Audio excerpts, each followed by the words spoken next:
درنو حاضرینو، له ژمنې سره سم د غونډې په دې برخه کې د اشغال د خاتمې د تړون د لاسلیک د لومړۍ کلیزې په مناسبت د افغانستان د اسلامي امارت د سیاسي مرستیال محترم ملا برادر اخوند را لیږلي غږیز پیغام ته ستاسو پام راګرځوو. الحمدلله الذي انجز وعده ونصر عبده اعز جنده وهزم الاحزاب وحده والصلاه والسلام على رسول خير خلقه محمد وعلى آله واصحابه اجمعین. د افغانستان مسلمان ولس او د هیواد د برخې دفاع او خپلواکۍ د لارې ټولو مجاهدینو وروڼو ته السلام علیکم ورحمت الله وبرکاته. خوښ یم چې نن د هیواد د یوې تاریخي ورځې په مناسبت له تاسو سره خپل نظر شریک کړم. زموږ ویاړلی هیواد او باشهامته مجاهد ولس په خپل جهادي تاریخ کې ډېرې ویاړمنې ورځې لري. د حوت 10 نیټه د افغان مسلمان ولس هغه تاریخي او ویاړلې ورځ ده چې پر افغانستان د امریکایي اشغال د پای ته رسېدو تاریخي توافقنامه پکښې لاسلیک شوه. که د دې ورځې همدا تاریخي توافقنامه په بشپړ ډول عملي شي، په افغانستان کې به د ولس د ارمانونو سره سم اسلامي نظام قائم، بې ثباتي ختمه او یوه تلپاتې سوله به تأمین شي. د افغانستان اسلامي امارت لکه څرنګه چې د توافقنامې د لاسلیک کولو پر مهال د هغې د محتویاتو د عملي کولو تعهد کړی، تر پایه خپل تعهد ته ژمن او له مقابل لوري هم د ورته عمل غوښتنه لري. د دوحې د توافقنامې په اساس د افغانستان اسلامي امارت په خپلو عملیاتو کې د پام وړ کموالی راوستی، په لویو استخباراتي او نظامي مراکزو عملیات نه دي شوي. ولایاتو ته سقوط نه دی ورکول شوی. د ولایاتو او ولسوالیو پر مراکزو بریدونه نه دي شوي. دا ټولو ته واضح او څرګنده ده. البته په دې اړه مقابل لوری خپل مسؤلیت پوره نه دی ادا کړی. اوس هم بمبار، ډرون حملې، چاپي او تهاجمي عملیات چې د توافقنامې په اساس منع دي د مقابل لوري لخوا ترسره کیږي، چې په دې سره د ملکي تلفاتو کچه لوړیږي. بل دا چې په دې وروستیو کې ځینو کړیو د داسې پیښو په ځانګړي ډول د ملکي خلکو هدف ګرځولو ته مخه کړې ده چې ګټې یې له پردیو سره تړلې دي. دوی غواړي په دې توګه وضعیت کړکېچن وښیي او د هیواد د اشغال او جګړې د دوام لپاره بهانې جوړې کړي. دا توافقنامه چې د قطر هیواد په پلازمینې دوحه کې د ملګرو ملتونو د استازو په شمول د زیات شمېر نړیوالو ناظرینو په مخ کې لاسلیک شوه. د عملي کېدو په اړه یې همدا نړیوال ناظرین هم یو ډول مکلفیت لري چې باید مقابل لوری خپلو مسؤلیتونو او تعهداتو ته متوجه کړي. د نوموړي توافقنامې تر لاسلیک وروسته په افغانستان کې د اسلامي نظام تر سیوري لاندې د ثبات او سولې د ټینګېدو لپاره ښه فرصت رامنځته شوی. که د توافقنامې دواړه لوري په خپل وخت له دې فرصت څخه استفاده وکړي، تمه ده چې مثبتې پایلې به ولري. په پای کې له الله تعالی جل جلاله څخه سوال کوم چې هیواد مو نور د یوه اسلامي حاکمیت تر سیوري لاندې د امن، ثبات او سوکالۍ جوګه وګرځوي. الله تعالی دې د جهاد د ویاړمنې لارې د شهیدانو ارواح خوشحاله او مجاهدین په خپلو ټولو جهادي چارو کې بریالي ولري. والسلام علیکم ورحمت الله وبرکاته. د افغانستان د اسلامي امارت د سیاسي مرستیال محترم ملا برادر اخوند وینا ته غوږ واست. ورپسې محترم ورور تاند او تکړه شاعر مولوي امان الله مستغفر صاحب ته بلنه ورکوو چې د غونډې برخوالو ته د موضوع په ارتباط خپل ترتیب کړی شعر وړاندې کړي. محترم ورور مولوي امان الله. بسم الله الرحمن الرحيم. الحمد لوليه الذي أمرنا بالصلح والجهاد، والصلاة على نبيه الذي قعد وقام. السلام عليكم ورحمة الله وبركاته. د دې پرتمینې غونډې صدر او ټول ناستو په تالار کې ګډونوالو ته او په عموم کې ټول افغانان او ټول مسلمانانو ته د دې ویاړمنې ورځې او د دې ویاړمن فاتحانه تړون مبارکي وایي. خوښ ځکه یم چې جنازې او هدیرې مو ډېرې لمانځلي دي او نن یو د صلح او د امن تړون لمانځو.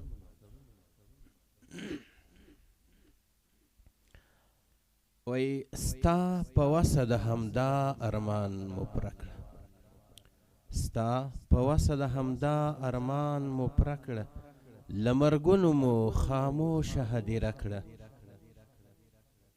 دا تړون خو مو تړون د حدیبیې که، دا تړون خو مو تړون د حدیبیې که، هسکه زموږ د افغانۍ پګړۍ شمله کړه. د یعقوب سترګې په خپل یوسف مړې که، دروازه د هر زندان ټوټه ټوټه کړه.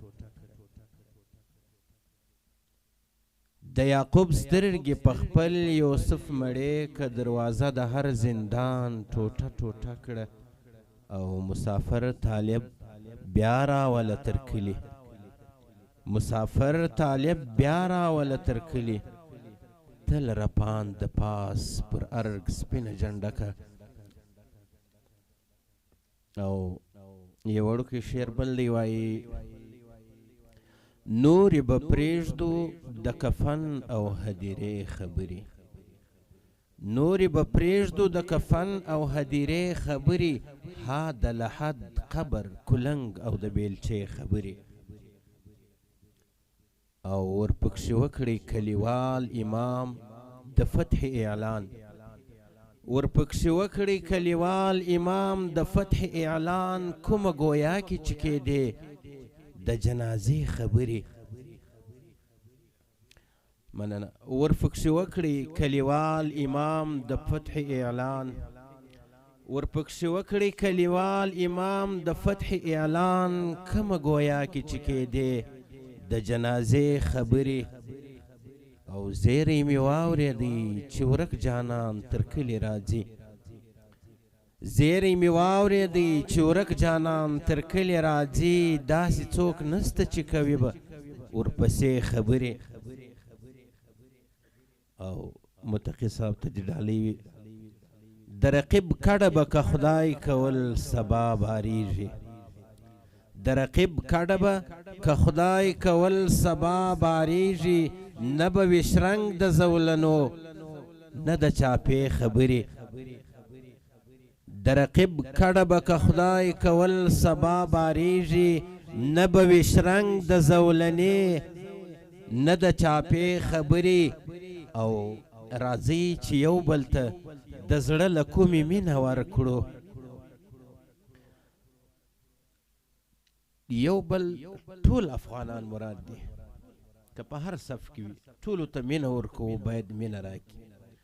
راځئ چې یو بل ته د زړه له کومې مینه ورکړو، پرېږدئ ملګرو نفرتونه او کږې خبرې. له امارته څه لرو د ټول بخښنې هیله، له امارته څه لرو د ټول بخښنې هیله، رب دې عنقا کړي مستغفره د جګړې خبرې. نورې به پرېږدو د کفن او هدیرې خبرې، ها د لحد قبر کلنګ او د بیلچې خبرې. له توجه څخه مو یوه نړۍ مننه.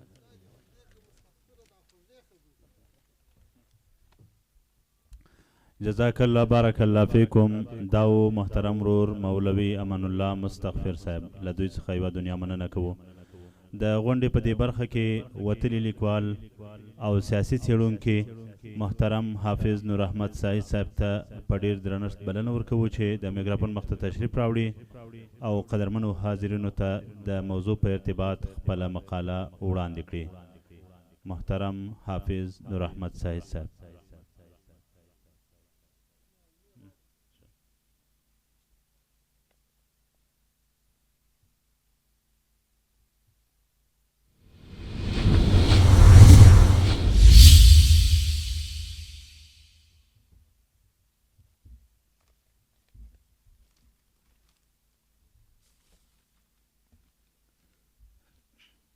السلام علیکم ورحمت الله وبرکاته.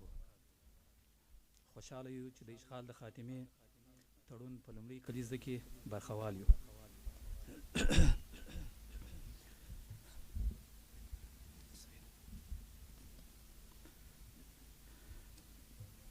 د اشغال د خاتمې د تړون په اړه زموږ د مقالې عنوان دی د دوحې تړون د افغانستان او امریکا امنیت تضمینولی شي. له نن څخه پوره یو کال مخکې د کب پر 10مه دوحه کې د اسلامي امارت او امریکا ترمنځ د افغانستان د اشغال د خاتمې تړون لاسلیک شو. د تړون د لاسلیک مراسم د ملګرو ملتونو، اسلامي کانفرانس، اروپایي ټولنې، چین، روسیې او د افغانستان د ګاونډیو هیوادونو د استازو او خارجه وزیرانو په حضور کې ترسره شول. د دوحې تړون څخه همدې هیوادونو او بنسټونو ملاتړ اعلان کړ او دا د افغانستان د کچالې د سوله ییز حل یوه ښه لاره نقشه وبلله. د افغانستان او امریکا د اړیکو پس منظر د امریکا او افغانستان د غیر رسمي روابطو پیل له 1828 میلادي کال څخه شوی. څه باندې یوه پیړۍ افغانستان او امریکا په همدې شکل غیر رسمي اړیکې پالل. په یاده شوې موده کې ګڼ امریکایي اتباع په بېلابېلو نومونو او د مختلفو موخو لپاره افغانستان ته راغلي دي.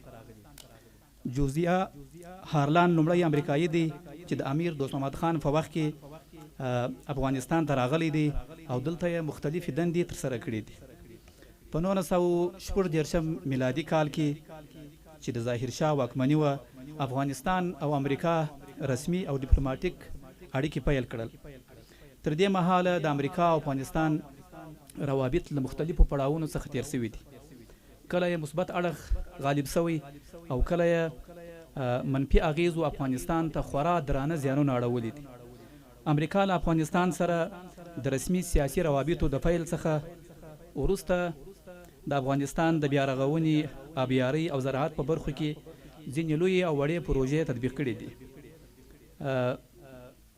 د مثال په ډول د هلمند د کجکي بند او په کندهار کې د دهلې بند او د کابل او کندهار د لویې لارې جوړول یادولی سو.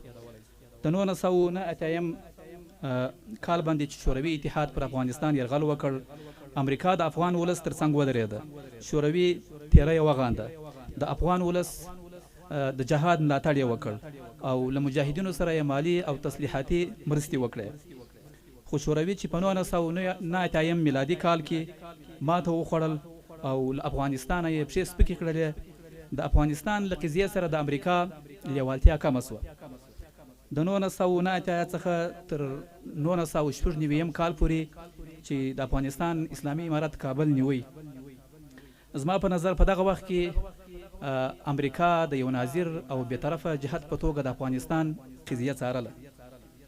خو کله چې د افغانستان اسلامي امارت کابل ونیو، امریکا یو وار بیا متحرکه شول. د افغانستان په قضیه کې مداخله شروع کړه. د طالبانو د مخالفینو سیاسي او اخلاقي ملاتړ یې وکړي.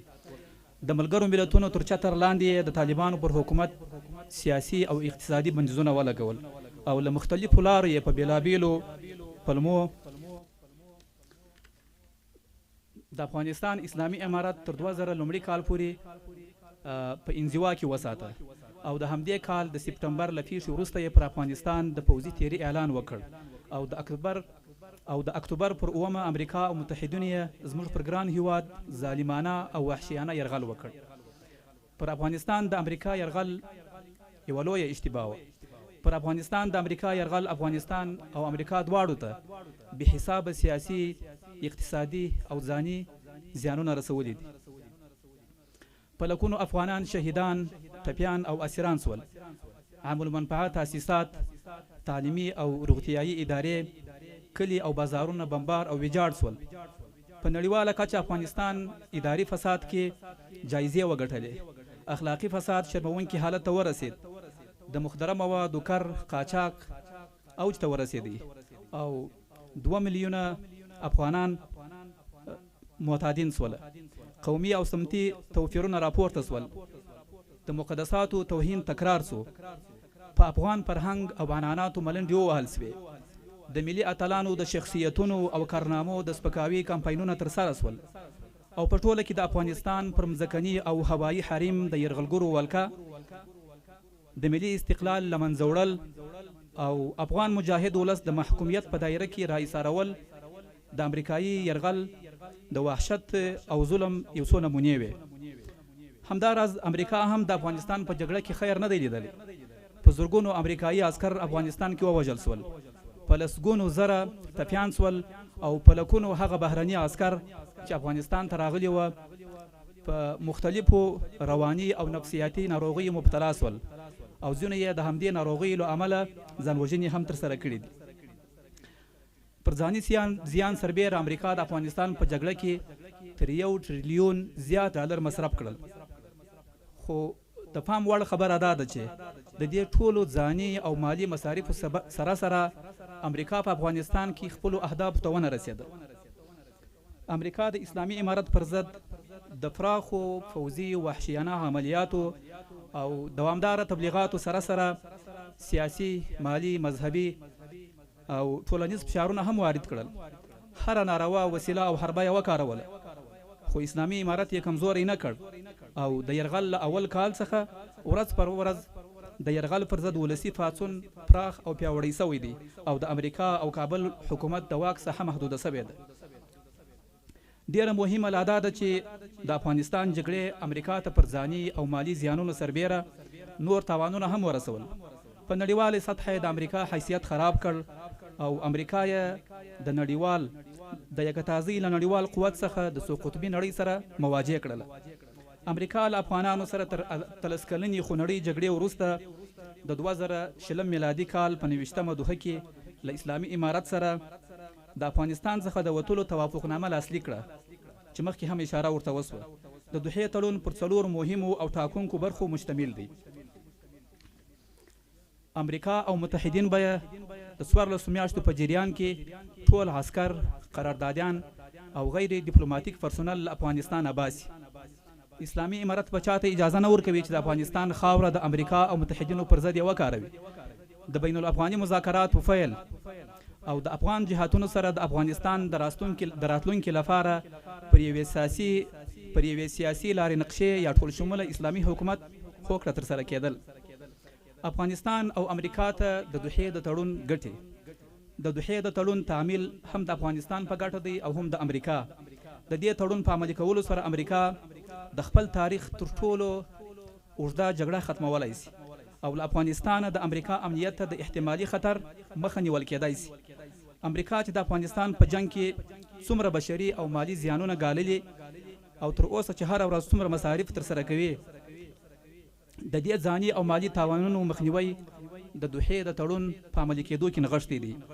د دوحې تړون په مراعاتولو سره امریکا کولی شي خپل بایللي حیثیت نسبتا اعاده کړي، له افغانستان سره ډیپلوماټیک روابط جاري وساتي او په افغانستان او سیمه کې تجارتي، زراعتي او انکشافي پروژې عملي او ګټه ځینې ترلاسه کړي.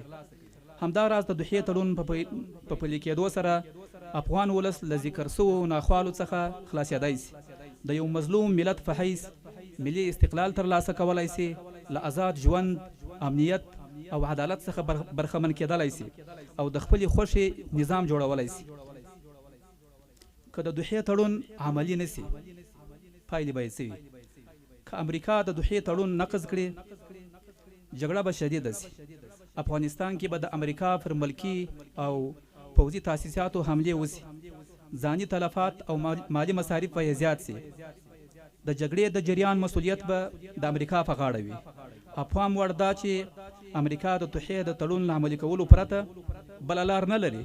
که هر څومره پلمې او حربې وکاروي، خو بالاخره به بیرته همدې تړون ته رجوع کوي او له همدې مسیره به تیریږي. امریکا بار بار اعتراف کړی چې د افغانستان جنگ نسی ګټلی.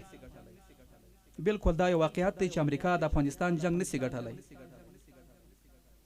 ځکه چې ممکنه نه ده چې د افغانستان چې د امریکا قانون او واک بدل ته چلیږي. امریکا به یوه ورځ خامخا له افغانستانه وځي، نو کومه پریکړه چې سبا ترسره کوي، نن باید واقعیتونه ومني، حقایق درک کړي، له افغانستان خپل ټول عسکر وباسي او افغانان پرېږدي چې په خپل هیواد کې د خپلې خوښې نظام جوړ کړي. افغانان د خپل غیرتي فطرت له مخې په خپل هیواد کې پردي پوځونه او لاسپوڅي رژیمونه نشي زغملی. د دې ادعا د ثبوت لپاره تیر 20 کلونو یو ژوندی مثال دی. موږ 80 کاله له انګریزي ښکېلاک سره مبارزه وکړه، خسته نه سولو او پای مو ازادي ځینې ترلاسه کړه. له شوروي اتحاد او داخلي کمونیستانو سره مو 14 کاله جهاد وکړ او دا دی د امریکایي یرغل پر ضد مو مبارزه 20 کلونو ته رسیږي. خو له دې دومره اوږدو مبارزو سره سره د خپل دین او وطن له دفاع ستړي سوي نه یو. په همدې مبارزو ویاړو او په راتلونکي کې هم په ویاړ سره د خپلو ارزښتونو، خاورې، ګټو، ملي نواميسو او ملي منافعو ساتنې ته چمتو یو. دا یو انکار نه منونکی واقعیت دی چې افغان ولس نه کوم هیواد تهدید کړی او نه یې هم د چا حریم نقض کړی دی. خو هر مستکبر او طاغوت چې د دې ملت پر حریم تجاوز کړی، بیا نو افغان ولس له خپلو حقونو په ډیره میړانه دفاع کړی او یرغلګر قوتونه یې په مات سر او ټیټ سترګو له خپل ویاړلي ټاټوبې څخه شړلي او ځغلولي دي. اسلامي امارت د افغان ولس واقعي استازی نړیوال خصوصا امریکا باید اسلامي امارت افغانستان کې پر نورو سیاسي او جهادي جریانونو قیاس نه کړي، ځکه اسلامي امارت بې پرتلې ولسي ملاتړ لري. په بل عبارت اسلامي امارت د ولسي پاڅون دوهم نوم دی. د ولس په غوښتنه او ملاتړ یې پاټک سلاري او انارشي ته د پای ټکی کښېښاوه او له تیرو 2 لسیزو راهیسې د یرغلګرو او لاسپوڅي رژیم پر وړاندې د ولسي جهادي بهیر مشري کوي. نور زیاتره جریانونه موسمي او سمتي وي، خو اسلامي امارت د هیواد په سطحه هغه اسلامي ملي تحریک دی چې مختلف قومونه او قشرونه پکې په خدمت لګیا دي. له بدخشانه تر هلمنده، له ننګرهاره تر هراته او له بلخه تر خوست ټول ورونه قومونه د اسلامي امارت په مشري د هیواد او دین د ساتنې په مبارزه بوخت دي. نو بناء که هر هیواد او لوري له افغانستان سره اړیکې جوړول او پالل غواړي، د اسلامي امارت له وجود او دخالت پرته پایښت نشي کولای. اسلامي امارت هغه یوازینی ولسي معتدل بنسټ دی چې کورنۍ کړنلاره او بهرنۍ تګلاره پر اعتدال بنا ده، پر سیاسي دومخي باور نه لري، قول یې له عمل سره مطابق دی، غدر نه کوي او د متقابلو جهتونو سره توافقاتو ته ژمن دی. فایله باور دا دی که امریکا د 2000 لومړي کال د اکتوبر پر 9 پر افغانستان باندې حمله نوی کړې او جګړه ییز د پالیسي نوی مختاره کړې. په نړۍ کې چې اوس د امریکا په وړاندې کوم سیاسي، اقتصادي او پوځي بلاکونه تشکیل شوي او د تکامل په حالت کې دي، همدا به نه وای. امریکا به د اوسني وضعیت سره نه وای مواجه شوې که فرضاً امریکا د دوحې له تړونه په یوه او بله پلمه تیښته وکړي او ناکامې تجربې بیا تکرار کړي. د جګړې د دوام مسؤله به وي، نړیوال حیثیت او سیاسي دریځ به نور هم ټیټ سي او له دې وروسته به څوک له امریکا سره سیاسي تعامل او جوړجاړي ته زړه نه نیسي. د دوحې تړون د افغانستان او امریکا د امنیت لپاره مثالي امنیتي میثاق دی. په ټولو مادو یې باید د ټاکل سوي مهالویش سره سم عمل وسي او د دې ګټور تړون په عملي کولو کې نور باید ځنډ رامنځته نه سي، ځکه د همدې تړون تعطیل هم د امریکا په زیان دی او هم د افغانستان د جګړې د دوام سبب دی. له توجه څخه مو یو جهان مننه. السلام علیکم ورحمۃ الله وبرکاتہ.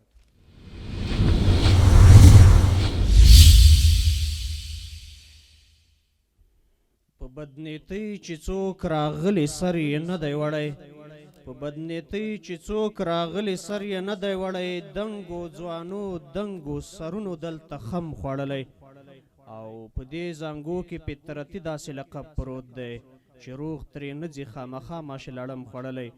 که د انصاف ترازو ولګید او طول شروع شو، دا به ثابته شي چې موږ امن پسند خلک یو. جزاک الله. له حافظ مولوي نور احمد سعید صاحب څخه ډیره زیاته مننه کوو.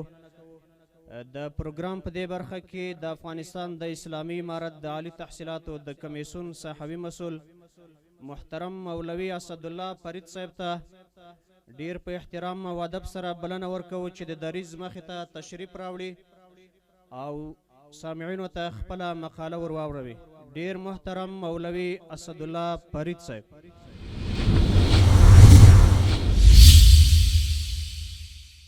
الحمد لله وحده نصر عبده والصلاة والسلام على من لا نبي بعد.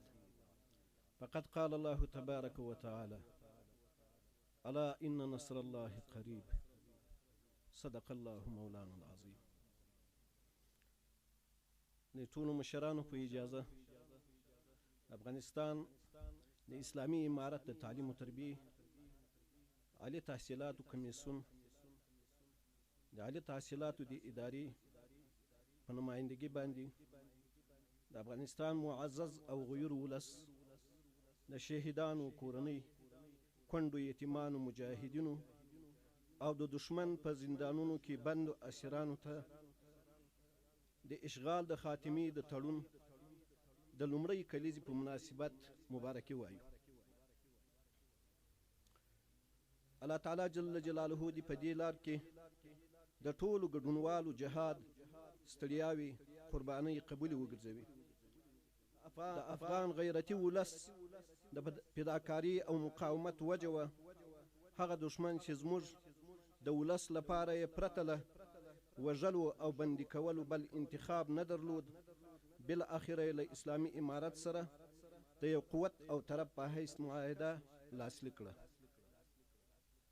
دا د الله جل جلاله له فضل او د جهاد برکت و. د هغه ساعت په دعایو چې الله تعالی جل جلاله افغان مظلوم ولس ته د یلغلګرو د بقایاو څخه هم خلاصون ورکړي او د اسلامي سوچه نظام د لرلو په انعام ونازوي.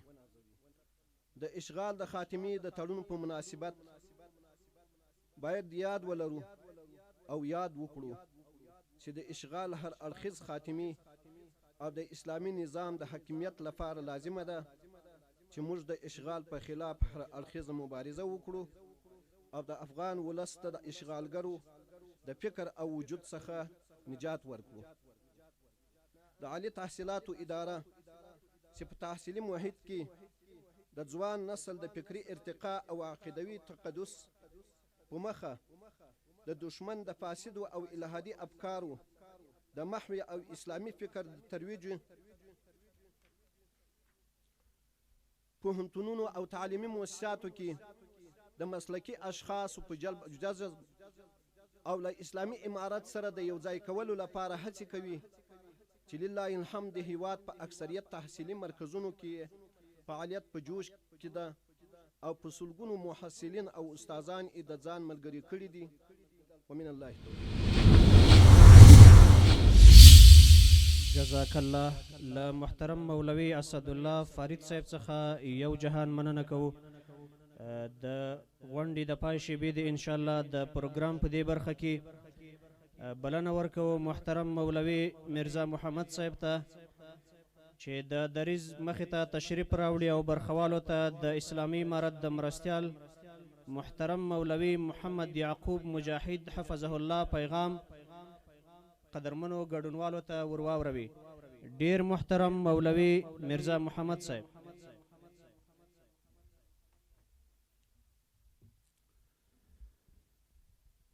بسم الله الرحمن الرحیم. د اشغال د خاتمې د تړون د لاسلیک د لومړۍ کلیزې په مناسبت د افغانستان د اسلامي امارت د مرستیال محترم مولوي محمد یعقوب مجاهد حفظه الله پیغام. د هود پر لسمه د اشغال د خاتمې د تړون د لاسلیک د لومړۍ کلیزې په مناسبت د دایر سوي سیمینار برخوالو ته السلام علیکم ورحمت الله وبرکاتو. محترم سامعینو، یو کال وړاندې په همدې ورځ د افغانستان د اسلامي امارت او امریکایي چارواکو تر مابین د اوږدو او ستونزمنو مذاکراتو څخه وروسته د قطر هیواد په پلازمینه دوحه کې د افغانستان د اشغال د خاتمې تړون امضا سو. د اشغال د خاتمې تړون زموږ د مؤمن او مجاهد ولس د روان جهاد په بهیر کې یو مهم پرمختګ او د نوې مرحلې آغاز ګڼل کیږي.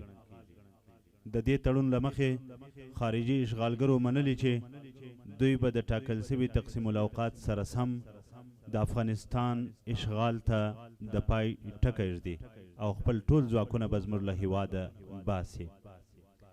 دغه توافق چې د اوږدو مذاکراتو په نتیجه کې رامنځته شوی له امضا کېدلو وروسته یې نه یوازې د سیمې هیوادونو ملاتړ او هرکلی وکړ بلکې د ملګرو ملتونو لخوا هم تایید سو او نړیوال اعتبار یې خپل کړ. د افغانستان مومن ولس چې په تیرو تقریبا 20 کلونو کې د بهرني اشغال له امله ډیر ځورېدلی دی، د اشغال د خاتمې تړون ته د یوه ښه پیل په نظر ګوري او هیله لري چې د همدې توافق د عملي کېدو په صورت کې به زموږ ګران هیواد افغانستان له خپلواکۍ، اسلامي نظام او سولې څخه برخمن سي. زموږ په نظر د افغانستان د مسالې عملي او منطقي حل لاره همدا ده چې د دوحې په توافق کې ښودنه سوې ده. اسلامي امارت له همدې عمله دې توافق ته خپله ژمنتیا ښودلې ده. دغه راز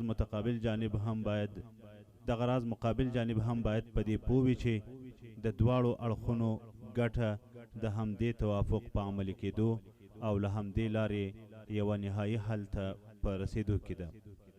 په تیرو څه کم 20 کلونو کې موږ ولیدل چې د اشغالګرو لخوا د بیلابیلو پوځي ستراتیژیو تجربه کولو کومه نتیجه نه درلوده، بلکې ورسره د دوی ځاني او مالی تلفات اضافه او مسله نوره هم پیچلې سوه. په همدې اساس د عقل او تیرو تجربو غوښتنه دا ده چې باید د جنګي ستراتیژیو د تکرار پر ځای د تفاهم لاره تعقیب سي. د دوحې تړون د همداسې یوه سوله ییز حل لپاره لار نقشه تعیین کړې چې باید ګام پر ګام عمل ورباندې وسي. په پای کې د افغانستان د اسلامي امارت مجاهدینو او خپل مؤمن ولس ته ډاډ ورکوو چې اسلامي امارت ټوله هڅه کوي ترڅو له ټولو ممکنو لارو په استفاده د یو اسلامي او خپلواک هیواد ارمان ترسره سي. والسلام علیکم ورحمت الله وبرکاته. د افغانستان د اسلامي امارت مرستیال محترم مولوی محمد یعقوب مجاهد حفظه الله. مقالې عنوان دی د دوحې تړون د ارزونې په ځای باید د هغه نیمګړتیاوې ورپوره شي. لیکوال سیاسي شنونکی مولوی عبدالرحیم ثاقب صاحب. بسم الله الرحمن الرحیم. د امریکا د متحده ایالاتو د نوي منتخب ولسمشر له ټاکنې سره سم د امریکا په دننه و هم له هغې نه بهر د ځینو کړیو لخوا د دوحې تړون د بیا کتنې غوښتنې راپورته کړل شوې. پر دې چې د دوحې تړون د بیا کتنه د چا لخوا او کومو موخو لپاره ترسره کیږي وروسته خبره کوو. په پیل کې غواړو د تړون مواد او د اړوند لوریو لخوا د هغو پر عملي کولو لږ مکس وکړو. په تړون کې اساسي مواد څه دي؟ قدرمنو اوریدونکو، اول د امریکایانو پر ذمه له افغانستان څخه د ټولو امریکایي او د هغوی د متحدینو پوځي ځواکونو وتل، دوهم په 2 مرحلو کې د ټولو طالب زندانیانو خلاصون، دریم له تور لیست څخه د اسلامي امارت د چارواکو د نومونو حذفول، څلورم د افغانستان ځمکنۍ بشپړتیا په رسمیت پیژندل او د هغه په کورنیو چارو کې د امریکا او متحدینو مداخله نه کول. د اسلامي امارت پر ذمه اول، اسلامي امارت به د ځان په شمول هیڅ ډلې او یا پرته اجازه نه ورکوي چې د افغانستان له خاورې څخه د متحده ایالتونو او د هغوی د متحدینو امنیت وګواښي. دوهم، اسلامي امارت به ښکاره پیغام خپروي چې دوی به نه له هغه چا سره مرسته کوي چې امریکا او د هغوی متحدینو ته ګواښ پېښوي او نه به هغوی ته په افغانستان کې ځای ورکوي. دریم، اسلامي امارت په افغانستان کې د تړون د ژمنو مطابق د امریکا او د هغوی د متحدینو د امنیت له ګواښلو څخه د هرې ډلې یا فرد مخنیوی کوي او د نظامی فعالیتونو ترسره کولو لپاره به یې کوربتوب نه کوي. څلورم، اسلامي امارت به له هر هغه چا سره چې په افغانستان کې پناه اخلي یا د استوګنې غوښتنه کوي د مهاجرت د نړیوالو قوانینو او پر تړون کې د شویو ژمنو سره سم چلند کوي او هغو بهرنیانو ته به کوم چې د امریکا او د هغوی د متحدینو امنیت ګواښي افغانستان ته د ورننوتلو لپاره ویزه، پاسپورت او نور قانوني اسناد نه ورکوي. د پورتنیو موادو عملي کول د تړون پر دواړو لورو یو شان الزامیت لري. راځئ وګورو چې هر لوري خپله برخه مواد څومره عملي کړي دي.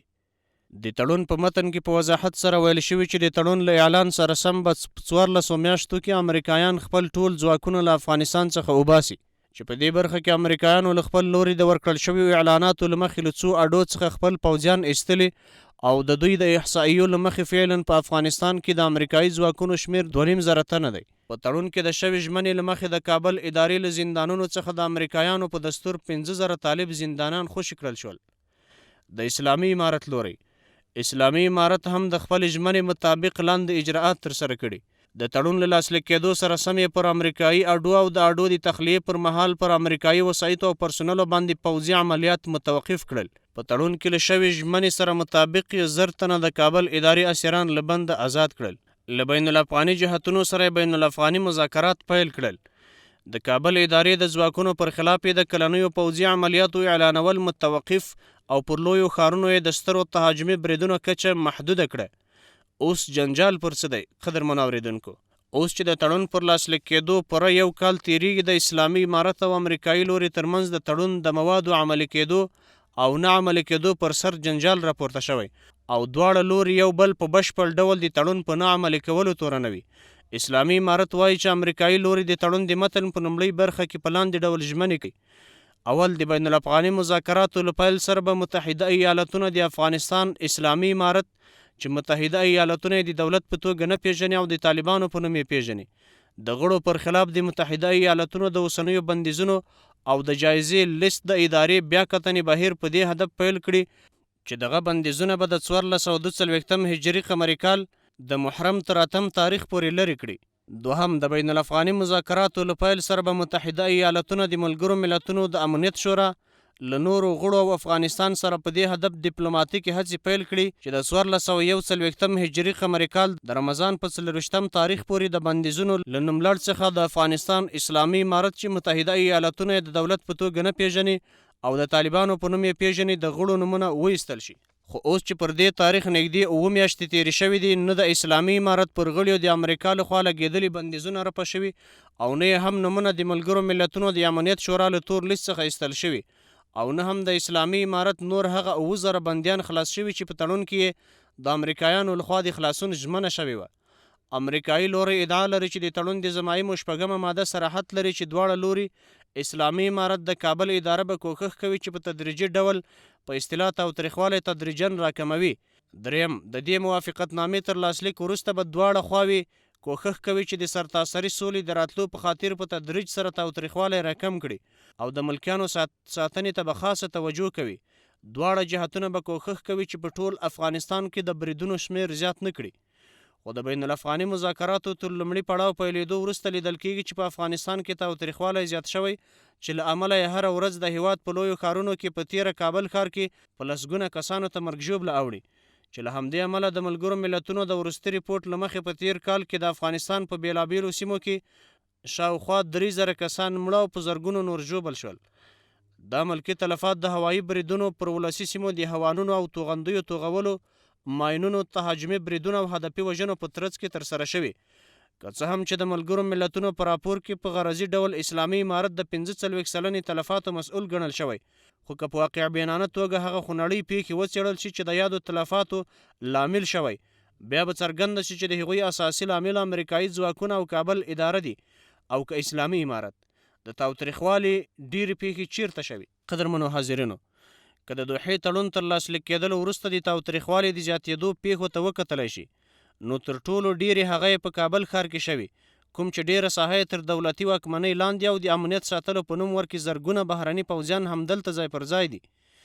غواړو په کابل ښار کې د تاوتریخوالي د زیاتوب ځینې مهمې پیښې چې د موضوع د وضاحت لپاره دي یادې کړو. د 1499 کال د ثور د میاشتې په 23 د کابل د دشت برچي پر ښځینه روغتون برید چې شاوخوا 45 تنه ورکې ووژل شول. د 1499 کال د جوزا پر 14 د وزیر اکبر خان جامع مسجد پر امام استاد ایاز نیازی انفجاري برید. د 1499 کال د جوزا پر 23 د شیرشاه سوري جامع مسجد پر امام مولوي عزیز الله مفلح انفجاري برید چې له امله 11 کسانو ته مرګ ژوبله واوښت. د 1499 کال د اسد د میاشتې پر 28 نیټه پر کابل ښار د 12 میزایلو لومړی راکټي برید ترسره شو چې له امله 11 تنه ووژل شول. د 1499 کال د اسد په 29 د سولې پر یو پلوي استاد عبدالباقي امین انفجاري برید. د 1499 کال د عقرب د میاشتې پر 3 پر کوثر دانش کورس خونړی برید چې له امله 15 تنه مړه او ژوبل شول. د 1499 کال د عقرب د میاشتې پر 12 پر کابل پوهنتون خونړی برید چې په ترڅ کې 150 کسانو ته مرګ ژوبله واوښته. د 1499 کال د قوس د میاشتې پر لومړۍ نیټه پر کابل ښار د 23 میزایلو دوهم توغندیو برید وشو چې له امله 40 کسانو ته مرګ ژوبله واوښته. د 1499 کال د جدي د میاشتې پر 3 د آزادو انتخاباتو د ټولنې پر مشر یوسف رشید انفجاري برید، د 1499 کال د دلوي د میاشتې پر 19 د جمعیت اصلاح پر مشر محمد عاطف انفجاري برید وشو. د 1499 د دلوي پر 13 نیټه د کابل پوهنتون پر استاد مبشر مسلمیار انفجاري برید وشو. ولی په کابل ښار کې د تاوتریخوالي زیاتوالی سره له دې چې کابل د هیواد د پلازمینې په توګه هغه ښار دی چې د ټول هیواد په نسبت یې ډیره برخه د کابل د ادارې تر واکمنۍ لاندې ده او همداراز تر ټولو ډیر زیات بهرني ځواکونه همدلته میشت دي، خو بیا هم لیدل کېږي چې د ټول هیواد په کچه کابل ښار کې تر ټولو ناامن او د تاوتریخوالي ډیر واقعات ترسره کېږي. د تاوتریخوالي د پیښو ګراف دقیقا هغه مهال تر ټولو لوړې کچې ته هسک شو چې کله د روان کال د میزان د میاشتې په 24مه نیټه امرالله صالح د کابل ښار امنیت دنده پر غاړه واخیستله. په کابل کې د سختو امنیتي تدابیرو ترڅنګ د یاد ښار په واټونو او همداراز د هغه په لویشت ساحه کې د څار او مراقبت داسې کامرې نصب دي چې د هر سړي یو ډیر عادي حرکت هم څارلی شي. مګر د دې هر څه باوجود نږدې هره ورځ د یاد ښار د 2 او 3 بمي چاودنو او امنیتي پیښو شاهد وي. کابل کې ډیری پخواني امنیتي افسران، د پارلمان وکیلان او حتی عام کابل ښاریان په دغو ورځنیو پیښو کې دولت په تیر امرالله صالح ښکیل ګڼي او د ښکیلتیا لامل یې هم دا بولي چې څرنګه چې کابل ښار د هیواد په سطحه هغه سیمه ده چې اکثریت نړیوالې رسنۍ دلته شتون لري او د تاوتریخوالي هره پیښه په هماغه لحظه کې ټولې نړۍ ته منعکسوي. دا چې د دوحې تړون له مخې د راتلونکي مای ثور میاشتې پر رسېدو سره به ټول بهرني پوځیان له افغانستان څخه وځي او دا خبره د کابل ادارې لپاره د یو بالفعل انتحار په توګه تلقي کیږي، نو هغوی کوښښ کوي چې په هره ممکنه وسیله وي د تړون د ناکامولو هڅه وکړي ترڅو د بهرنیو ځواکونو په پاتې کېدو سره د هغوی د بقا شیبې څه نورې هم اوږدې شي. همداراز د دوحې په تړون کې د کابل اداره د امریکایانو لخوا په کلي ډول له پامه غورځول شوي. هغوی کوښښ کوي دا تړون ناکام او په راتلونکي بل تړون او یا هم د دې تړون په بیا ارزونه کې په یو ډول نه یو ډول ځان مطرح کړي، ځکه نو کوښښ کوي چې له خپل لوري په کابل ښار کې د خپلو اړوندو ډلو داعش او نور اجرتي قاتلانو په وسیله پر علماو او سیاسي فعالانو داسې بریدونه ترسره کړي چې له یوې خوا خپل سیاسي مخالفین ورباندې له منځه یوسي او له بلې خوا یې په تبلیغاتي لحاظ پړه پر اسلامي امارت ورواچوي. له بل لوري د کابل ادارې رسمي لوړپوړي چارواکي د اشرف غني د مرستیال په توګه امرالله صالح د هغه د ملي امنیت مشاور حمدالله محب، د ملي امنیت د شورا مهم غړی جنرال دوستم ښکاره داسې څرګندونې کوي چې تاوتریخوالی زیات او د ډیرو خلکو وینې وبهیږي. د بیلګې په ډول امرالله صالح د روان کال د جدي د میاشتې په 29مه په اصطلاح شورای عالی حاکمیت قانون غونډه کې ویل چې د اسلامي امارت نیول شوي بندیان باید اعدام شي. که د کابل ښار هم د ټولو خونړیو پیښو تسلسل ته وکتلی شي، هغه یو هم پوځي هدف نه دی، بلکې مولوي ایاز نیازی، مولوي عزیز الله مفلح، استاد عبدالباقی امین او استاد مبشر مسلمیار ټول هغه اشخاص دي چې په خپلو بیانیو او موعظو کې به یې په ښکاره د کابل پر ادارې نیوکې کولې. دا به کوم منطق وي چې اسلامي امارت په مساجدو کې هغه علما په نښه کړي چې هغوی د رژیم مفاسد خلکو ته بیانوي او پر هغوی نیوکې کوي. که د دوحې تړون له سره وارزول شي، قدرمنو اورېدونکو، اوس راځو دې ته که د دوحې تړون له سره وارزول شي، امریکا په افغانستان کې د سولې له ټینګښت سره به څه مرسته وکړي، سره له دې چې هم د امریکایي چارواکو او هم د کابل ادارې لخوا د دوحې تړون د بیا ارزونې خبرې کیږي، خو د ارزونې څرنګوالی یې نه دی معلوم چې څه ډول به وي. مثلا که د تړون په بیا ارزونه کې د هغه د پلي کېدو کمیت او کیفیت معلومیږي چې د کوم لوري لخوا څومره عملی او څومره نقض شوی، دا پر ځای خبره ده او ښه ده چې دا معلومه شي چې هغه څومره عملی شوی دی. او که بیا ارزونه د هغه د لغوه کېدلو په معناوي، دا به د امریکا هغه معاهداتي اعتبار زیانمن کړي چې له ډیرو هیوادونو سره همدا شانته نور ډیر امنیتي معاهدات لري. موږ ولیدل چې د امریکا پخوانی ولسمشر ډونالډ ټرمپ له ایران سره د بارک اوباما له لوري لاسلیک شوی اتومي تړون لغوه کړ، خو نن یې فعلي ولسمشر جو بایډن بیرته بیا ځلې لاسلیک کولو ته اړ دی. که اوسنی امریکایي ولسمشر له اسلامي امارت سره د دوحې تړون لغوه کړ، بیا به په نړۍ کې هیڅوک له امریکایانو سره دغه شان تړونونه لاسلیک کولو ته زړه ښه نه کړي. نتیجه د امریکا لپاره د هغه تړون لغوه کول چې د سپینې ماڼۍ د کلونو سیاسي هلو ځلو په نتیجه کې رامنځته شوی، په افغانستان کې داسې بې ثباتي او ناامني ته لار پرانیزي چې بیا به نه امریکایان، نه ملګري ملتونه او نه هم د دې تړون اسانچاري او منځګړي د هغې د کابو کولو توان ولري. دې تړون د هغه په پلي کېدو کې له نیمګړتیاوو سره سره سولې ته د تحقق په لاره کې کافي مزل کړی. 6,000 اسیران د هغه په وسیله خلاص شول، بین الافغاني مذاکرات پیل شول، په نسبي ډول د اسلامي امارت او کابل ادارې ترمنځ د مخامخ خبرو او تفاهم فضا میسره شوه. که له دې ټولو لاسته راوړنو سره سره بیا هم دا تړون لغوه کیږي بیا به ډیر وخت او جهد ته ضرورت وي چې یوازې همدومره پرمختګ ته زمینه سازي وشي. لہذا د امریکا نوې ادارې ته پکار ده چې د تړون بیا ارزونې پر ځای د هغه د تطبیق په لاره کې د شته موانعو په لرې کولو غور وکړي او هر څومره ژر چې ممکن وي د افغانستان اشغال ته د پای ټکی کیږدي، ځکه افغانستان د سریښو ډنډ دی، څومره چې ورکې امریکایان ځنډیږي په هغه اندازه به له ماتې او تاوان سره قدرمنو اوریدونکو د غونډې په دې برخه کې محترم ورور تاند شاعر ملا فیض الحق ملغنی خیل ته بلنه ورکوو چې د میکروفون مخ ته تشریف راوړي او قدرمنو حاضرینو ته خپل ترتیب کړی شعر وړاندې کړي. انشاءالله غونډه په څو شیبو کې پای ته رسیږي. له تاسو څخه ډیره مننه کوو چې په پوره اطمینان سره زموږ په د پرتمین سیمینار کې برخه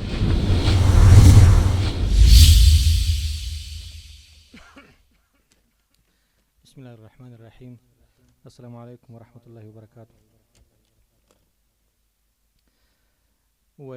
خوشی دې نه ګوري زما د نابودۍ خوبونه، خوشی دې نه ګوري زما د نابودۍ خوبونه، زه یم هغه چې مې حرام کړل پر نړۍ خوبونه، او زه به تر هغو پورې خامخا ژوندی یم تر څو ستا پر مړوند باندې ونه کړم ازادۍ خوبونه. غزل ده، دوی به ویل شي حد دی نادانی ده چې پولادو ته ټټر وهي، حد دی نادانی ده چې پولادو ته ټټر وهي، دا لیونی وګورئ له غره سره خپل سر وهي، او خبردار چې بی 250 دلته اوس وزر وهي، نر بلا مرغه وي له ډاره چې پر وهي، او ویل به چې دا ملنګ طالب چیرته نړۍ چیرته، ویل به چې دا ملنګ طالب چیرته نړۍ چیرته، ما ویل چې ګورو به چې څنګه په هنر وهي. مننه.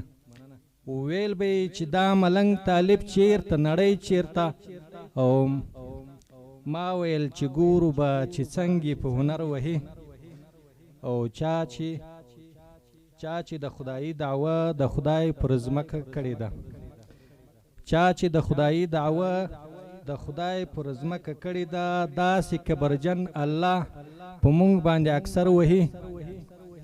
مننه. او هلته په کعبه کې کبوتان ابن ازر وهي، هلته په کعبه کې کبوتان ابن ازر وهي، دلته د بودا څلي بامیانو کې عمر وهي، او یو خوا د کلار کې آزادۍ زلمی سرونه ږدي، یو خوا د کلار کې آزادۍ زلمی سرونه ږدي، بل خوا د پر لاره پړاوونه برادر وهي.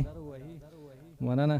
و یو خوا د کلار کې آزادۍ زلمی سرونه ږدي، بل خوا د پر لاره پړاوونه برادر وهي، او مونږ کې د جهاد مینه دې کچې ته رسیږي چې مونږ کې د جهاد مینه دې کچې ته رسیږي چې رګ رګ کې مو یو عالم موجونه سمندر وهي، او مله پر غوږونو باندې څه خوږه خوږه لګي، مله پر غوږونو باندې څه خوږه خوږه لګي، هلته نغاره یو څوک د سولې له قطر وهي، هلته نغاره یو څوک د سولې له قطر وهي.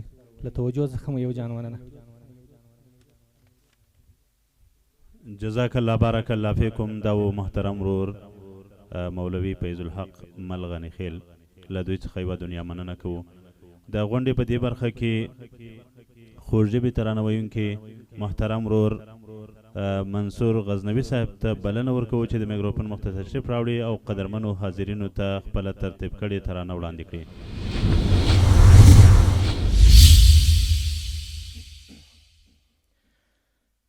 حدیبیه هم د دوحې خور ده، هغه د دې د هغې خور ده، حدیبیه هم د دوحې خور ده، هغه د دې د هغې خور ده، لکه هغه دا هم مبینه فتحه په ډېر څه ارزي د سنګینه فتحه لکه هغه دا هم مبینه فتحه په ډېر څه ارزي د سنګینه فتحه که په ظاهره د هم سوله ښکاري خو نوی باب به وي د فتحو په پار خو نوی باب به وي د فتحو په پار پکار دی بیا یې په سجدو والمنځو بیا یې په شکر او حمدو والمنځو بیا هم یو بل ته تبریکي ووایو بیا یې په ښکلو ترانو والمنځو مونږ د پیمان ډکه لرو وعده خلاف نه یو ترې کلکه لرو مونږ خپلو ژمنو ته تل ژمن پاتې یو مونږ اعتبار خلکو کې ځکه لرو مونږ خپلو ژمنو ته تل ژمن پاتې یو مونږ اعتبار خلکو کې ځکه لرو مونږ اعتبار خلکو کې ځکه لرو حدیبیه هم د دوحې خور ده هغه د دې د هغې خور ده لکه هغه دا هم مبینه فتحه په ډېر څه ارزي د سنګینه فتحه که په ظاهره د هم سوله ښکاري خو نوی باب به وي د فتحو په پار خو نوی باب به وي د فتحو په پار مونږ له خبرې په شا نه ګرځو هېڅ مونږ چې کوم لور ته ځو بیا نه ګرځو هېڅ مونږ کله هم پټه سودا نه کوو مونږ له رښتینې سودا نه ګرځو هېڅ دې نظرانې مو د سرو ورکړې دې نظرانې مو د سرو ورکړې څه د ښاغلو پرګنو ورکړې کړه بدرګه مو په ننګونو صوبه په تاریخ سازو غیرتونو صوبه کړه بدرګه مو په ننګونو صوبه په تاریخ سازو غیرتونو صوبه په تاریخ سازو غیرتونو صوبه حدیبیه هم د دوحې خور ده هغه د دې د هغې خور ده لکه هغه دا هم مبینه فتحه په ډېر څه ارزي د سنګینه فتحه که په ظاهره د هم سوله ښکاري خو نوی باب به وي د فتحو په پار خو نوی باب به وي د فتحو په پار انشاء الله وی مصلحت به پکې وی د ناخوالو نه راحت به پکې د ارمانو غوټۍ به ګل ووینو چې امارت مو په کابل ووینو مونږ د اسلام او افغانیت تقدس د خپل تهذیب او ثقافت تقدس د سرښندنې په مټوه ساتلو خپل عزتونه مو پټوه ساتلو د سرښندنې په مټوه ساتلو خپل عزتونه په مټوه ساتلو خپل عزتونه مو پټوه ساتلو حدیبیه هم د دوحې خور ده هغه د دې د هغې خور ده لکه هغه د هم مبینه فتحه په ډېر څه ارزي د سنګینه فتحه که په ظاهره د هم سوله ښکاري خو نوی باب به وي د فتحو په پار خو نوی باب به وي د فتحو په پار شکر ایمان پستر پیشوا لرو په محمد رسول الله لرو کوله هغه د حکمت زده کړه هم د غیرت او شجاعت زده کړه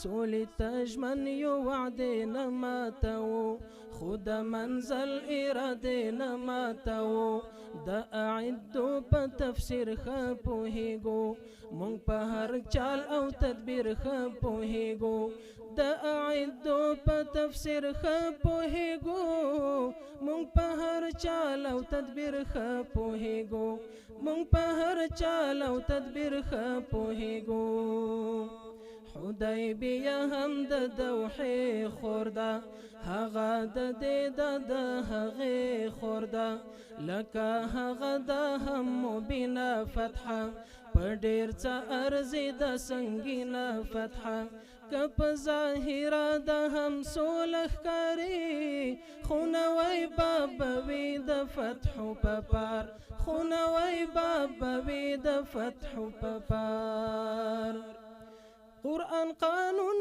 لرو آئین لرو عزم توکل پر رب متین لرو په مهربان ذات یقین لرو ځکه تاریخ تر هر چا سپین لرو مونږ ستړي نه وو خو جرګې راغلې مونږ ته څو واره مرکې راغلې مونږ ستړي نه وو خو جرګې راغلې مونږ ته څو واره مرکې راغلې نو افغانان خو جرګې نه ماتوي منعمه تا ته تر دوحې راغلې نو افغانان خو جرګې نه ماتوي منعمه تا ته تر دوحې راغلې نو افغانان خو جرګې نه ماتوي منعمه تا ته تر دوحې راغلې منعمه تا ته تر دوحې راغلې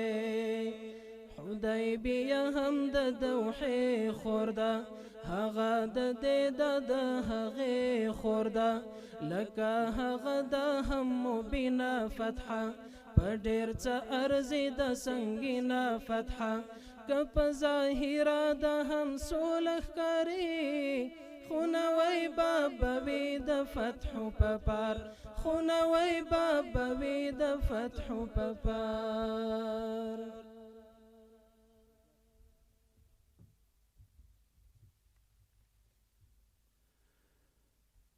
جزاک الله بارک الله فیکم دا خوش ژبه او مشهور ترانخوان محترم منصور غزنوي صاحب او د هغه ملګری اوس محترم رور تاند او تکړه شاعر ملا حمدالله فطرت صاحب را بولو ترڅو درنو حاضرینو ته د موضوع په ارتباط خپل ترتیب کړی شعر وړاندې کړي محترم رور ملا حمدالله فطرت صاحب والصلاة على رسول الله وبعد السلام عليكم ورحمة الله وبركاته د حد لسمې د دوحې د تاریخي او ویاړلي تړون د لومړۍ کلیزې مبارکي تاسو ټوله ګډونوالو او په مجموع کې ټول افغان ولس ته وایم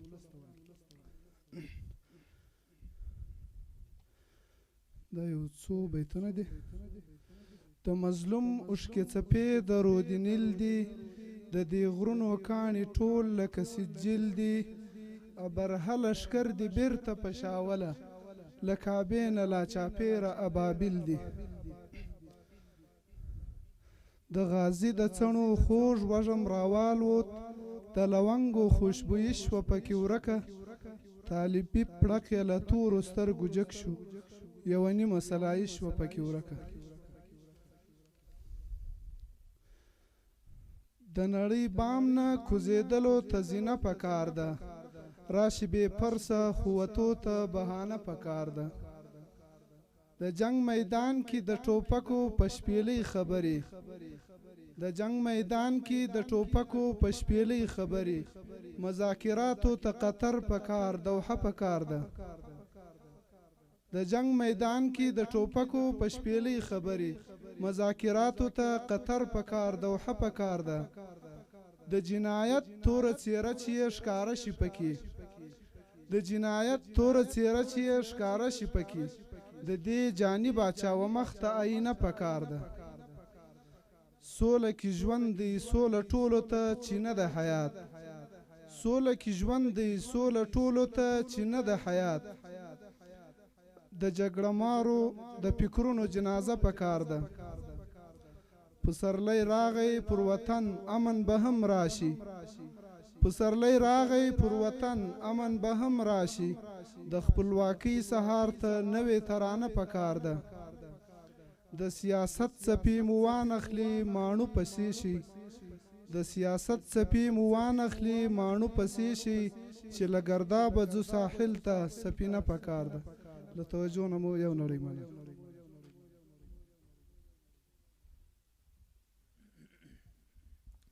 جزاک الله بارک الله فیکم. دا و محترم رور تاند او تکړه شاعر مولا حمدالله فطرت صاحب، له دوی څخه یوه دنیا مننه کوو.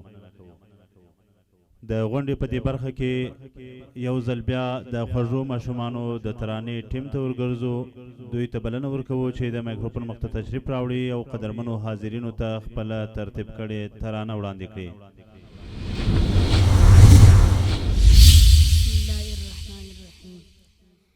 تاریخ پدی گوا د استقلال د زماشان. افغان یم افغان، افغان یم افغان. غلیم نمی گټلی مارکا په هر میدان. افغان یم افغان، افغان یم افغان. تاریخ پدی گوا د استقلال د زماشان. افغان یم افغان، افغان یم افغان. غلیم نمی گټلی مارکا په هر میدان. افغان یم افغان، افغان یم افغان. ریختونی مسلمان یم لوړ می عزم حوصله ده. پخه می اراده ده، پخه می اراده ده. ولاړ په خپل اقرار یم یوم احد و وعده ده. صادقه می ناره ده، صادقه می ناره ده. شیوه می صداقت ده یم مضبوط په خپل ایمان. افغان یم افغان، افغان یم افغان. شیوه می صداقت ده یم مضبوط په خپل ایمان. افغان یم افغان، افغان یم افغان. تاریخ پدی گوان د استقلال د زماشان. افغان یم افغان، افغان یم افغان. غلیم نمی گټلی مارکا په هر میدان. افغان یم افغان، افغان یم افغان. هر څوک لمن وروسته د خپلواک زندګۍ کې په ننګ او په سیالۍ کې، په ننګ او په سیالۍ کې. پیش کړی مې خپل سر دی د وطن په ازادۍ کې. په لار د قربانۍ کې، په لار د قربانۍ کې. لشرنګ د پولادې تورې میرې دي دښمنان. افغان یم افغان، افغان یم افغان. لشرنګ د پولادې تورې میرې دي دښمنان. افغان یم افغان، افغان یم افغان. تاریخ پدی گواه د استقلال د زماشان. افغان یم افغان، افغان یم افغان. غلیم نمی گټلی مارکا په هر میدان. افغان یم افغان، افغان یم افغان. چې څوک د استعمار په ارادو ماته راغلي، په تور مخ مې شړلي، په تور مخ مې شړلي. لاندې مې د په سترګو چا چې بد دې راکتلي. له ژوند مې ایستلي، له ژونده مې ایستلي. انګریز مې چې مات کړی اوس لا هم غواړي امان. افغان یم افغان، افغان یم افغان. انګریز مې چې مات کړی اوس لا هم غواړي امان. افغان یم افغان، افغان یم افغان. تاریخ پدی گواه د استقلال د زماشان. افغان یم افغان، افغان یم افغان. غلیم نمی ګټلې معرکه په هر میدان افغان یم افغان افغان یم افغان بابا ملو بولیم په دښتو بیابانو کې په غرونو سردرو کې په غرونو سردرو کې تکلیف کې ازموده یم د جنگ په ډګرو کې د اور په سرو لمبو کې د اور په سرو لمبو کې کفن مې سور په وینو علامه د ایمان افغان یم افغان افغان یم افغان کفن مې سور په وینو علامه د ایمان افغان یم افغان افغان یم افغان تاریخ په دې ګواه د استقلال د زما شان افغان یم افغان افغان یم افغان غلیم نمی ګټلې معرکه په هر میدان افغان یم افغان افغان یم افغان تاریخ په دې ګواه د استقلال د زما شان افغان یم افغان افغان یم افغان غلیم نمی ګټلې معرکه په هر میدان افغان یم افغان افغان یم افغان جزاک الله احسن الجزاء د ترانې د ټیم له ماشومانو څخه یو جهان مننه کوو چې د موضوع په ارتباط یې خپله په زړه پورې ترانه قدرمنو حاضرینو ته ور واوروله چنار ټکور صاحب ته بلنه ورکوو چې په لنډ وخت کې خپل شعر واورئ نور به انشاءالله پروګرام پای ښه ورځ هم ده ما لیکنه مې تېر کال په همدغه ورځ وشه تړون امضا کېدو وایي ستا د بې باون پاور و زوروره زه طالب وم هر چا ویشتم په ډبره زه له پلار او مور ورک وم در په دره ستا به یاد وي نړیواله ستمګره ستا به یاد وي موږ په یبلو پښو روانو موږ د نیمو شپو لاروکې لارویانو موږ د ټول جهان بې حده دښمنانو ستا له لاسه راته اور افغانستانو و ظالمه ستا د ظلم انتها وه په موږ جوړه یوه بله کربلا وه د بېوسه مسلمانو واویلا وه پرې راسمه ستا د کبر اژدها وه دلته چغې وې ژړاوې وې فریاد و ژوند کول دلته ناشونی و برباد و د کلیسټر تر بمو لاندې مو هیواد و د نړۍ لوېدلی موږ سره تضاد و موږ تخمونه د جهاد شو موږ مړه نه شو موږ د وخت په تېرېدو سره راشنه شو موږ کرار قوت پیدا کړ ښه شو اوس په پته درته شوې وي چې څه شو وایي له مغرورې نړۍ جوړه د سوالګره خپلواکي مو ترېنه واخیسته په نره ای تر تورو خاورو لاندې قلندره سر راپورته که ملا محمد سر راپورته که په موږ باندې اختر دی په هېواد د ازادۍ ختلی لمر دی خپل مو کلی خپل جومات دی خپل منبر دی او تکبیر د تور پټکي ملا برادر دی بخښنه غواړم زه ستړی وم ځکه